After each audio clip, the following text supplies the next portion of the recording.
Sir 2 రోజుల ముందే PCC చీఫ్‌గా ఉన్న రుద్రరాజు గారు రిజైన్ చేయడం చూసాం. సో అప్పటి నుంచే ఇక షర్మిల గారు వచ్చేస్తారు, ఆమెకు లైన్ క్లియర్ అయింది అని చెప్పేసి వార్తలైతే రావడం చూసాం. సో ఫైనల్‌గా ఇవాళ మరి షర్మిల గారిని అయితే అనౌన్స్ చేసేసారు.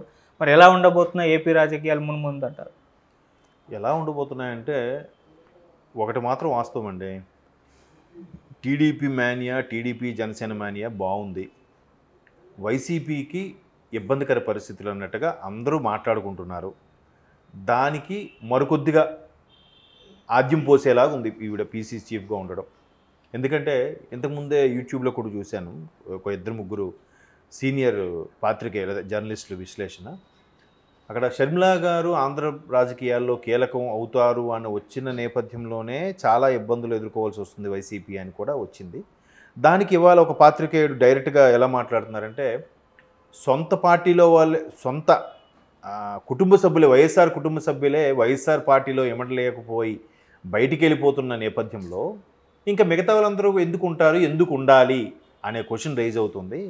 సో కాబట్టి రోజుకు ఒకరు ఇద్దరు, అది ఎమ్మెల్సీలు అవ్వచ్చు, ఎంపీలు అవ్వచ్చు, ఎమ్మెల్యేలు అవ్వచ్చు, లేదా నామినేటెడ్ పోస్ట్ అవ్వచ్చు, ఎవరైనా కానీ కొంతమంది ఏంటంటే నామినేటెడ్ పోస్టులో ఉన్న వాళ్ళు మాత్రం సైలెంట్గా ఉన్నారు. మేబీ మార్చి వరకు వచ్చే జీతం తీసుకోవాలనే ఉద్దేశమో మరి ఇంకేటో తెలియదు. ఎమ్మెల్యేలు కూడా సరే, ఇప్పుడు సంక్రాంతి అయిపోయింది కదా, చూడండి ఇకపై సంక్రాంతి వరకు ఒక ప్రోటోకాలు, ఒక హోదా అనుభవిద్దాం అనుకునే వాళ్ళు కూడా కొంతమంది ఉంటారు కదా. సో అటువంటి నేపథ్యంలో కూడా కొంతమంది ఆగి ఉండుండొచ్చు. బట్ ఓవరాల్గా అయితే షర్మిల గారు బయటకు వచ్చి తెలంగాణ వెళ్ళిపోయి తెలంగాణలో వైఎస్ఆర్ పార్టీ పెట్టి తర్వాత అక్కడ ప్రభుత్వ వ్యతిరేకంగా బాగా పనిచేసి మొత్తానికి కాంగ్రెస్తో మమేకమై బయట నుండి మద్దతు ఇచ్చి కాంగ్రెస్ ప్రభుత్వం స్థాపించేలాగా అడుగులు వేసడానికి నేను సైతం అన్నట్టుగా ఇవిడ తోడ్పడ్డారన్నట్టుగా వార్తల్లో చూసాం. అది వాస్తవం. సో ఆవిడ కూడా అధిష్టానం పిలిచిన నేపథ్యంలో వెళ్ళినప్పుడు కూడా సుమారుగా ఒక 20 నుంచి 27 స్థానాల వరకు కూడా మేము బయట నుండి మద్దతు ఇవ్వడం, వైఎస్ఆర్ తెలంగాణ పార్టీ పోటీ చేయకపోవడం వల్లే కాంగ్రెస్ గెలిచిందనే సదాభిప్రాయం మా మీద ఉంది. అందుకు మాకు కూడా మమ్మల్ని ఆహ్వానించారు. అయితే ఏంటంటే దీని తర్వాత తెరవెనక వచ్చిన కథనాలు ఏంటంటే పీసీసీ చీఫ్గా ఉండాలనుకోవట్లేదు, ఎందుకంటే పీసీసీ చీఫ్ చాలా బరువుతో కూడుకున్న, బాధ్యతతో కూడుకున్న పదవి. తద్వారా ఎన్నికల్లో పోటీ చేయాలంటే దానికి తగ్గ తడి కూడా ఉండాలిగా. అవును. ఇప్పటికే మొన్న తెలంగాణ ఎన్నికల నేపథ్యం అయితేనేమి, తెలంగాణ ప్రభుత్వానికి, టీఆర్ఎస్ ప్రభుత్వానికి వ్యతిరేకంగా పనిచేసిన సందర్భంలో చాలా వరకు ఖర్చు పెట్టుకున్నాం, చాలా వరకు కోల్పోయాము. ఎక్కడ ఏ పదవులు ఏమి ఆశించలేదు, ఏమి ఆశించకుండా ఎంత నష్టపోయాం. ఇకపై మళ్ళీ పీసీసీ చీఫ్ అంటే ఖచ్చితంగా రాష్ట్ర వ్యాప్తంగా ఉండే అభ్యర్థులకి భరోసా ఇవ్వాలి, వాళ్ళకు కొంత సప్లై చేసి వాళ్ళు గెలిపించుకునే ప్రయత్నం చేయాలి. ఇవన్నీ అంటే గెలుస్తారో లేదు పక్కన పెడితే గెలిపించుకునే ప్రయత్నం చేయాలి. ఇవన్నీ అండ్ మోర్ ఓవర్ ముఖ్యంగా ముఖ్యమంత్రి జగన్మోహన్ రెడ్డి గారి మీదే విసురులు, సెటైర్లు వేయాలి ప్రతిపక్షంకి సంబంధించి, లేదా వేరే పార్టీ కాంగ్రెస్ పార్టీకి సంబంధించి. మరొక వైపు కాంగ్రెస్ పార్టీ నుంచి విభేదించి కాంగ్రెస్ పార్టీలో పడక ఈయనకి ఓదార్పు యాత్రకు పర్మిషన్ ఇవ్వలేదనో, లేదా ముఖ్యమంత్రి చేయలేదనో, వేరే ఇతర కారణాల మీద మొత్తం మీద ఈయన బయటకు వచ్చి ఓదార్పు యాత్ర చేయడం, తర్వాత పాదయాత్ర, అనూహ్యంగా ముఖ్యమంత్రి అవ్వడం, ఇవన్నీ జరిగాయి. సో ఇతను కాంగ్రెస్ నుంచి వచ్చిన వ్యక్తే, దాని నుంచి బయటకు వచ్చేసారు కాబట్టి ఖచ్చితంగా శత్రువే. సో అటువంటి శత్రువుతో మళ్ళీ షర్మిల గారు కలవడం.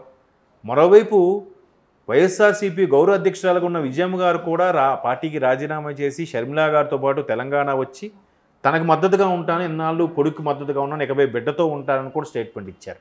అంటే దాని అర్థం ఇక్కడ ఉండలేకపోతున్నాననే భావం. బట్ ఆవిడ ఎక్కడ అలాగని చెప్పలేదు, బిడ్డతో ఉంటానన్నట్టుగా చెప్పారు.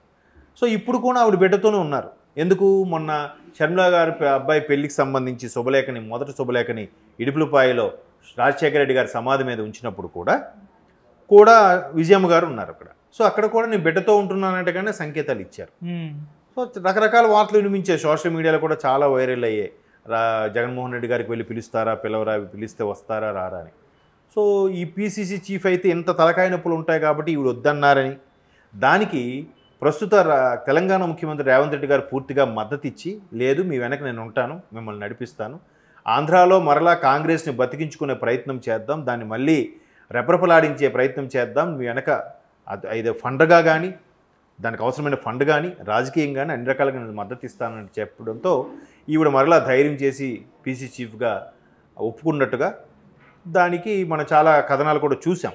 ఈ మధ్య తర్వాత ఆవిడ అధిష్టానం వెళ్ళడం మాట్లాడడం, తర్వాత బ్రదర్ అనిల్ గారు కూడా కొంతమంది ప్రతిపక్ష నేతలతో కూడా సమావేశం అవడం, కలవడం, అన్ని సానుకూల పవనాలు అవ్వడం. మేబీ తర్వాత షర్మిల గారు కూడా వాళ్ళ అబ్బాయి ఇన్విటేషన్ సంబంధించి రేవంత్ రెడ్డి గారిని ప్రత్యేకంగా వెళ్ళి కలవడం, ఆహ్వానించడం, ఇలా చేస్తున్న ఈవిడ ఖచ్చితంగా పీసీసీ అవ్వకముందే పీసీసీ చీఫ్ అయిపోయే లక్షణాలు కనిపించాయి నా వరకైతే, నా అభిప్రాయం. ఎలా అంటే క్రిస్మస్కే అంటే ఒక అధినేత అంటే ఒక రాజకీయ నాయకురాలు ఎలా ఉండాలంటే అలా ఉండాలన్నట్టు చూపించారు. ఎంతసేపు దుమ్మెత్తిపోయడం, నోటుకు వచ్చిన బూతులు తినడం, వాడు వీడు అనడం కాదు, బయటికి నవ్వుతూ అందరితో స్నేహం చేస్తూనే, అందరితో పరిచయం పెంచుకుంటూనే వెనక చేయాల్సింది చేయాలి. ఐ మీన్ రాజకీయ వెనక చేయాల్సిందంటే నా ఉద్దేశం వెన్నుపోటు పడడం కాదు. రాజకీయ పరంగా స్టేజ్ మీద మాట్లాడింది వేరు, సొంతంగా ప్రైవేట్గా ఒకరికొకరు మాట్లాడిపించుకునేది వేరు.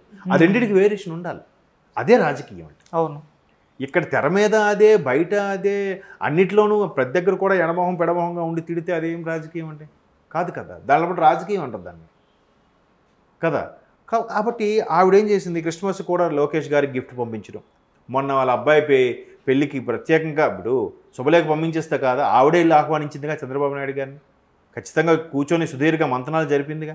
మరి అది కదా అంటే పార్టీ ఏదైనా ప్రజలు ప్రతిదీ గమనిస్తుంటారు. అబ్బా ఇది మళ్ళీ రాజశేఖర రెడ్డి గారి లాగైనా ఈవిడ ఖచ్చితంగా అందరినీ కలుపుకుపోతుంది, అందరితో బాగా ఇది ఉంటుంది అనే ఫీలింగ్ వచ్చేసింది చూసారా. అది కదా కావాల్సింది రాజకీయాలకి.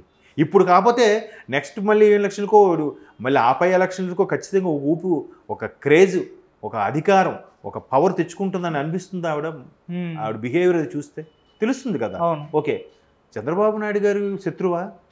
రాజకీయ పరంగా భావజాలం వేరు. తండ్రి రాజశేఖర రెడ్డి గారు కాంగ్రెసు, ఈవిడ ఇప్పుడు కాంగ్రెసే, చంద్రబాబు నాయుడు గారు టీడీపీ, అంతే. దానికి అక్కడ కక్ష సాధింపులుగా శత్రుత్వంలో కత్తులు దూసే శత్రుత్వం ఏముంటుందండి? ఉండదుగా.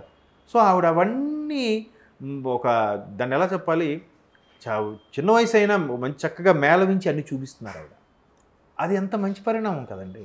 చూసే వాళ్ళకి ఎలా ఉంటుంది, అబ్బా చంద్రబాబు నాయుడు గారికి వాళ్ళ అన్నయ్య అంత తిడుతుంటే ఈవిడ వెళ్ళి చేస్తుందిరా, ఎంత చక్కగా లోపల మనసులో ఎలాంటి ఉద్దేశం ఉన్నా బయటికి మాత్రం చాలా చక్కగా నవ్వుతూ ఆహ్వానిస్తున్నారు. అది కదా రాజకీయం, అది కదా తెలివి. నాకైతే ఇంప్రెసివ్గా అనిపించింది ఆవిడ. అంటే ఆవిడ వెనకుండి ఎవరు సలహాలు సూచనలు ఇస్తున్నారనే విషయం పక్కన పెడితే ఆ అప్రోచ్ అనేది చూసారా, అది కావాలి. సో ఇవన్నీ అబ్జర్వ్ చేసే అధిష్టానం ఇచ్చిందేమో, లేకపోతే ఆవిడకన్నా సీనియర్లు చాలామంది ఉన్నారు. ఆయన ఎవరు, చిత్తూరు ఎంపీ గారు చింతా మోహన్ గారు, మాజీ ఎంపీ గారు, ఆయన కూడా వ్యతిరేకించారు. ఇది రాజశేఖర రెడ్డి బిడ్డ, రాజశేఖర రెడ్డి కూడా కాంగ్రెస్లో ఉంటూనే కాంగ్రెస్కి వ్యతిరేకంగా పనిచేసేదని చాలాగా స్టేట్మెంట్ ఇచ్చారు ఆయన. మొన్న రీసెంట్గా రాజమండ్రి మాజీ ఎంపీ హర్ష్ కుమార్ గారు కూడా ఆవిడ్ని ఎందుకు తీసుకోవడం నాకు ఇష్టం లేదు, అధిష్టానం ఆ పని ఎప్పటికీ చేయదన్నట్టు కూడా చెప్పారు. కొంతమంది వాళ్ళ అభిప్రాయ భేదాలని కూడా వెల్లవిచ్చారు బయటికి. బట్ అధిష్టానం ఎందుకు ఆ నిర్ణయం తీసుకుంది? ఎవరికి చెక్ పెట్టితే, ఎలాగ పావులు కదిపితే ఎలాగ మనం సక్సెస్ అవుతాం, ఎలాగ మరలా ఆంధ్రప్రదేశ్లో కాంగ్రెస్ పైకి లేస్తుందని వాళ్ళకి తెలియదా కదా. అంటే వాళ్ళు కూడా 1కి 10 సార్లు ఆలోచించి ఖచ్చితంగా జగన్మోహన్ రెడ్డి అయితే మనతో విభేదించి బయటికి వెళ్ళిపోయారో ఆయనకి చెక్ పెడితే ఖచ్చితంగా మళ్ళీ కాంగ్రెస్ పైకి వస్తుంది, మళ్ళీ కాంగ్రెస్ పైకి రావాలి, మనం నిలబెట్టుకోవాలి, దేశవ్యాప్తంగా ప్రతి రాష్ట్రంలో కూడా కాంగ్రెస్ ఉంది అనిపించుకోవాలి. తెలంగాణ ప్రకటించిన కాంగ్రెస్ని ఆంధ్ర ప్రజలు ఎలాగైతే విద్వేషిస్తున్నారో ఆ విద్వేషం అక్కడికి అది అయిపోయింది, ఎవరు రాష్ట్రాలు వాళ్ళు, ఎవరు బ్రతుకులు వాళ్ళవి అనే వాదంగా మరలా తీసుకెళ్ళాలి అనే కాన్సెప్ట్లో కాంగ్రెస్ ఉంది. కాబట్టి ఈవిడికి పీసీసీ చీఫ్గా ఇవ్వడం అనిపిస్తుంది. దాని తగ్గట్టుగా సమర్థవంతంగా నడిపిస్తారని ఇప్పటి నుంచే అనిపిస్తుంది నాకు. ఆవిడ పార్టీని గెలుచుకుంటారు, సీట్లు సంపాదించుకుంటారని కాదు, ఓటింగ్ పర్సెంట్ పెరుగుతుంది, కాంగ్రెస్ మళ్ళీ పునర్వైభవం రావడానికి టైం పడుతుంది, కానీ వైభవం అయితే వస్తుంది.